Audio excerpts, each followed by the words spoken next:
আমার রাসূল মক্কার মধ্যে নবী হয়ে আসার পূর্বে মক্কার নাম ছিল জাজিরাতুল আরব। ওই আরবের মধ্যে জাহিলিয়াত যুগ ছিল। কন্যা সন্তান জন্ম নিলে ওই সন্তানদেরকে বাবারা নিয়ে জঙ্গলের মধ্যে জীবন্ত অবস্থায় মাটি চাপা দিয়ে দেওয়া হতো। তাদেরকে জীবন্ত অবস্থায় হত্যা করত। তাদেরকে কত কত নির্যাতন করা হতো নারীদেরকে।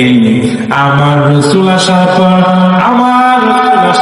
নারীদেরকে সম্মান বাড়িয়ে দিয়েছেন কে? কিন্তু আমাদের সমাজের মধ্যে অনেকে বলে ইসলাম নারীদেরকে সম্মান দেয় নাই, ইসলাম নারীদেরকে স্বাধীনতা দেয় নাই, ইসলাম নারীদেরকে চার কোণার মধ্যে ঘরের মধ্যে আবদ্ধ রেখেছে। কিন্তু আল্লাহ রাসূল বলেন না না না, ইসলাম নারীদেরকে অসম্মান করে নাই, বরং ইসলাম আসার আগে দুনিয়ার মধ্যে জমির মধ্যে নারীরা অসম্মানিত ছিল। কিন্তু ইসলাম আসার পরে আল্লাহ তাআলা এই জমিনের মধ্যে নারীদের সম্মান বাড়িয়ে দিয়েছেন। বলেন সুবহানাল্লাহ, জোরে বলেন সুবহানাল্লাহ। আবার রব্বুল আলামিন আরশে বসে জমিনের মধ্যে কোন পুরুষকে সালাম দেয় নাই। আমার আল্লাহ আরশে বসে এই জমিনের মধ্যে কোন পুরুষকে সালাম দেয় নাই। কিন্তু রব্বুল আলামিন আরশ আজিম বসে এই জমিনের মধ্যে নারীকে সালাম দিয়েছেন। ওই নারীটার নাম হলো আম্মা জান খাদিজাতুল কুবরা। সুবহানাল্লাহ। আম্মা জান খাদিজাতুল কুবরাকে স্বয়ং আল্লাহ তাআলা আরশে বসে সালাম দিয়েছেন। সুবহানাল্লাহ পড়বেন না? এমনি এমনি কি সালাম দিয়েছিলেন নাকি? আম্মা জান খাদিজা ছিলেন মক্কার মধ্যে সবচেয়ে বড় ধনী মহিলা, সবচেয়ে বড় ধনাঢ্য ব্যক্তি।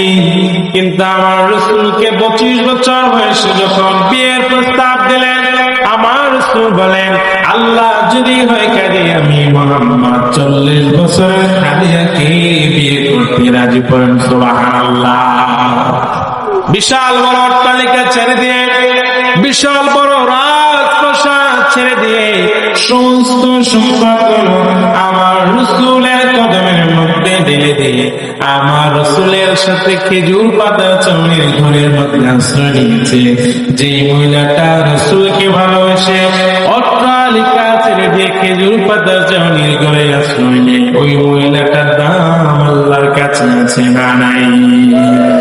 জোরে বলেন। আমরা তো রাসূলকে ভালোবাসি কিনা? কিন্তু আমাদের ভালোবাসা অন্তরের থেকে মুখে বেশি, ঠিক কিনা? আমরা মুখ দিয়ে রাসূলকে ভালোবাসি, অন্তর দিয়ে রাসূলকে ভালোবাসি না। যদি অন্তর দিয়ে আমার রাসূলকে বেশি ভালোবাসতাম, এই জমিনের মধ্যে কোন নাস্তিক, কোন কুলাঙ্গার, কোন কাফের বেঈমান আমার রাসূলকে গালি দিয়ে দাঁড়ায় থাকতে পারতো না, ঠিক কিনা? আরো যারা বলেন ঠিক কিনা? এই জমিনের মধ্যে কোন বাপ কারো বাপকে নিয়ে গালি দিলেন পাশে আছে। এই জমিনের মধ্যে কোন ব্যক্তিকে নিয়ে কটূক্তি করলে জেল জুলুম হয়ে যায়, যাবজ্জীবন কারাদণ্ড হয়ে যায়।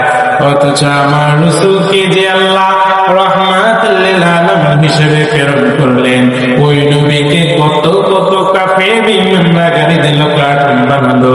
যারা কার্টুন বানিয়েছে তাদের সাথেও শয়তান হাত মিলিয়েছিল, ঠিক কিনা?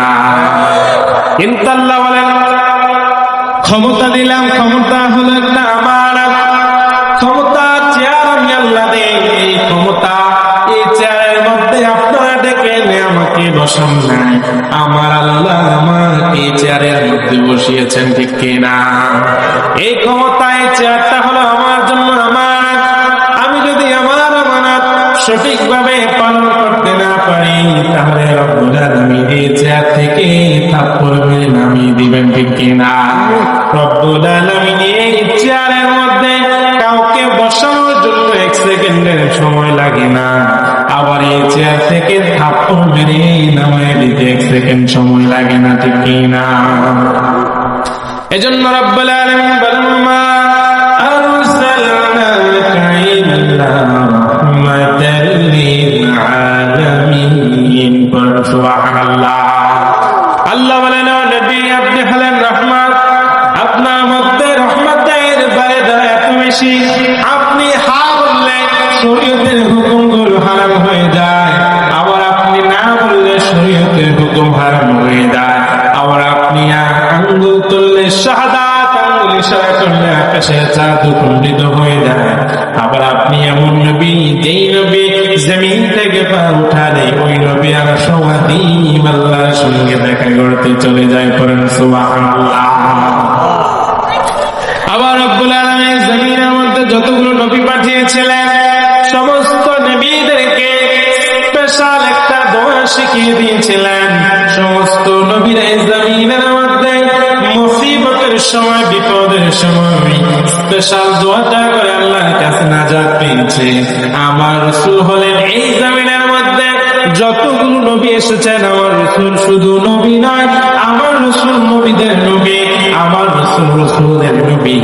আমার রাসূল এই জমিনের মধ্যে যতগুলো নবী এসেছে, যতগুলো রাসূল এসেছে, সবার থেকে বেশি পরীক্ষা আমার রাসূল দিয়েছে, ঠিক কি না? যত বড় নবী তত বড় পরীক্ষা, ঠিক কি না? আমার রাসূল ক্ষুধার যন্ত্রণায় পেটের মধ্যে পাথর বেঁধেছে, আল্লাহর কাছে যদি চাইতো রব্বুল আলামিন 3 বেলা জান্নাত থেকে জান্নাতে খাবার পৌঁছে দিত। আল্লাহ বলেন নবী আপনি যদি চান উহুদ পাহাড়টা সোনায় পরিণত করে দেব। আমার রাসূল আল্লাহর কাছে কোনো কিছু চাই নাই। ক্ষুধার যন্ত্রণায় 3 দিন থেকে 7 দিন পর্যন্ত আমার রাসূল পেটের মধ্যে পাথর বেঁধেছে। এরপরে স্পেশাল দোয়াটা করে আল্লাহর কাছে খাবার চাই নাই। না চাওয়ার কারণ হলো কিয়ামতের দিন, যেদিন আমরা হতাশ হয়ে যাব, যেদিন আমরা পাপের কারণে জাহান্নামের দিকে আমরা চলে যাব, ওই দিন আমার রাসূলের স্পেশাল দোয়াটা করে আমার রাসূল আমাকে আপনাকে জান্নাতের ময়দানে নিয়ে যাবে। পড়ুন সুবহানাল্লাহ। যেই নবী এত কষ্ট করলেন, যেই নবী উহুদের ময়দানে রক্ত দিলেন, যেই নবী তায়েফের ময়দানে রক্ত দিয়েছেন, যেই নবী ক্ষুধার যন্ত্রণায় পেটের মধ্যে পাথর বেঁধেছিলেন, ওই নবীকে ভালোবাসার দরকার আছে না নাই? এজন্য রব্বুল আলামিন বলেন কুল ইন কুনতুম তুহিব্বুনাল্লাহা ফাত্তাবিউনি ইউহিব্বুকুমুল্লাহ ওয়া ইয়াগফির লাকুম যুনুবাকুম ওয়াল্লাহু গফুরুর রহিম।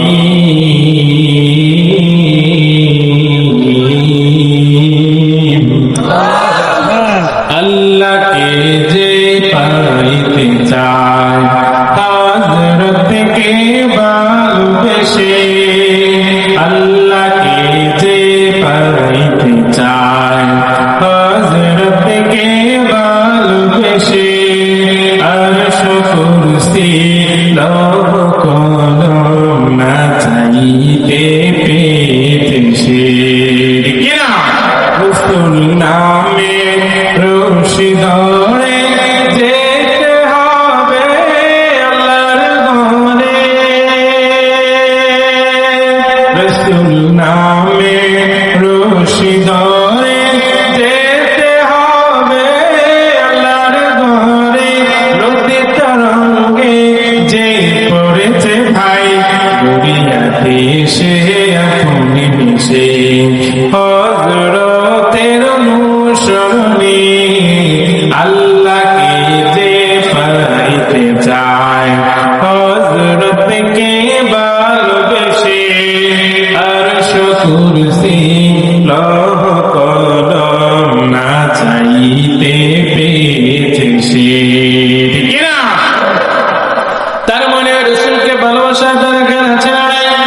শুধু মুখে মুখে ভালোবাসলে হবে না, অন্তর থেকে ভালোবাসতে হবে। রব্বুল আলামিন বলেন এই জমিনের মধ্যে যা যা রয়েছে সব কিছু থেকে আমার রাসূলকে বেশি ভালোবাসার নাম হলো ঈমান। ঠিক না? এজন্য রাসূলকে ভালোবাসার দরকার আছে নাই? রাসূলকে ভালোবাসলে 5 ওয়াক্ত নামাজ পড়ার দরকার আছে না নাই? আমার রাসূল এমন নবী ছিলেন যেই নবী ইসলামের সাথে দিনের সাথে কোরআনের হুকুম প্রতিষ্ঠিত করতে গিয়ে আমার রাসূল এমন দয়াবান, এমন কোমলমতি নবী, যেই নবীর দয়ার কোনো শেষ নাই, যেই নবীর মায়ার কোনো শেষ নাই।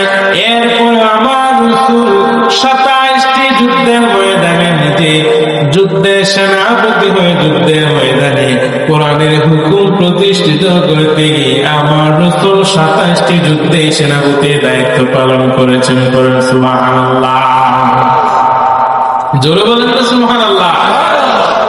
তার মানে যেই নবী দয়াল নবী, কিন্তু ইসলামের ব্যাপারে বিন্দু পরিমাণ ছাড় দেয় নাই।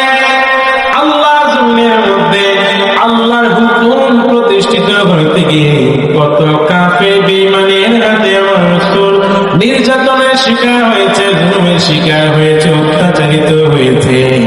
এরপর আমার রাসূল কালেমা দেওয়া বন্ধ করে নাই। এই জমিনের মধ্যে আমরা যত বিপদ আসুক, যত মুসিবত আসুক আর যাই আসুক, আল্লাহ জমিনের মধ্যে আল্লাহর হক কোরআনের পথে চলবে, কোরআনের বাণীগুলো প্রতিষ্ঠিত হবে। কোন রক্তচক্ষু আল্লাহর কোরআনকে থামিয়ে দিতে পারবে না, ঠিক কিনা? আর জোরে বলেন ঠিক কিনা? মুসলমান সকল বিষয়ের মধ্যে আমাদের মধ্যে কিছু কিছু বিষয় নিয়ে আমাদের মধ্যে দ্বন্দ্ব আছে। বাইরে বাইরে বিভিন্ন বিষয় নিয়ে, টুকিটাকি বিষয় নিয়ে দ্বন্দ্ব থাকতেই পারে, কিন্তু যখন পরিবার নিয়ে অপর কোন পরিবার আমার পরিবার নিয়ে কথা বলবে, বাইরে বাইরে যত দ্বন্দ্ব থাকুক না কেন, পরিবারের সাথে পিতা মাতার সাথে ভাই ভাই একত্রিত হয় কি হয় না? জোরে বলেন, হয় কি হয় না? ঠিক তেমনি বাংলার জমিনের মধ্যে মুসলমানদের মধ্যে অনেক দল রয়েছে। মুসলমান ভিন্ন ভিন্ন দলে দলে বিভক্ত হয়ে রয়েছে। আজকে মুসলমান যদি একত্রিত হয়ে যেত, মুসলমান যদি এক প্ল্যাটফর্মে চলে আসতে হতো, বাংলা জমিনের মধ্যে 92 ভাগ মুসলমান থাকার পরেও এই জমিনের মধ্যে শুধুমাত্র আমাদের মধ্যে দলাদলি থাকার কারণে 92% মুসলমান দেশে কোরআনের হুকুম প্রতিষ্ঠিত এখনো হয় নাই, ঠিক কিনা? যদি আমরা একত্রিত হয়ে যেতে পারতাম, যদি আমরা এই জমিনকে, এই জমিনের মধ্যে কোরআনের ফুল ফোটানোর জন্য সবাই যদি একত্রিত হয়ে যেতে পারতাম, অনেক আগে এই জমিনের মধ্যে কোরআনের হুকুমকে প্রতিষ্ঠিত করে দিতেন কে? এজন্য আমাদেরকে একত্রিত হওয়া দরকার আছে না নাই? আমাদের রাসূল কয়জন? জোরে বলেন, আমাদের আল্লাহ কয়জন? আমাদের কোরআন কয়টা? এজন্য আল্লাহ এবং তার রাসূলের জন্য কোরআনের হুকুম বাস্তবায়ন করার জন্য আমাদেরকে একত্রিত হওয়া দরকার আছে না নাই? আমাদের প্রভু এক নবীর উম্মাহ, জীবন বিদানে ওই শিবানী কোরআন। আমাদের প্রভু এক নবীর উম্মাহ, জীবন বিদানে ওই শিবানী কোরআন। তবে কেন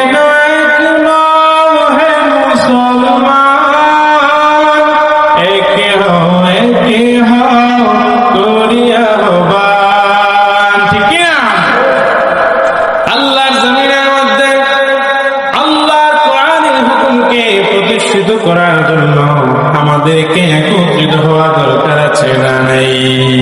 আরো জোরে বলেন, আছে না নাই? রাসূলকে ভালোবাসলে, কোরআনকে ভালোবাসলে একত্রিত হয়ে এই জমিনের মধ্যে কোরআনের ফুল ফোটাতে হবে। ভিন্ন ভিন্ন ভাবে সম্ভব না। সম্ভব কি? যদি একত্রিত হই, কোন বাহিরের কোন রক্তচক্ষু আমার মাতৃভূমির দিকে চোখ বড় করে তাকাতে পারবে না, ঠিক কিনা? আমরা এই দেশের সন্তান, এই দেশ আমাদের দেশ। যতই আমাদের উপর বাধা বিপত্তি আসুক না কেন, এই দেশের 1 ইঞ্চি মাটি আমরা ছেড়ে দিব না, ঠিক কিনা? আমরা সব বিষয়ে যেমন, কিন্তু আমাদের দেশের বিষয়ে, আমাদের ধর্মের বিষয়ে, আমাদের ইমানের বিষয়ে আমরা এক, ঠিক কিনা? আল্লাহ কবুল করুক, আমরা বলি আমিন।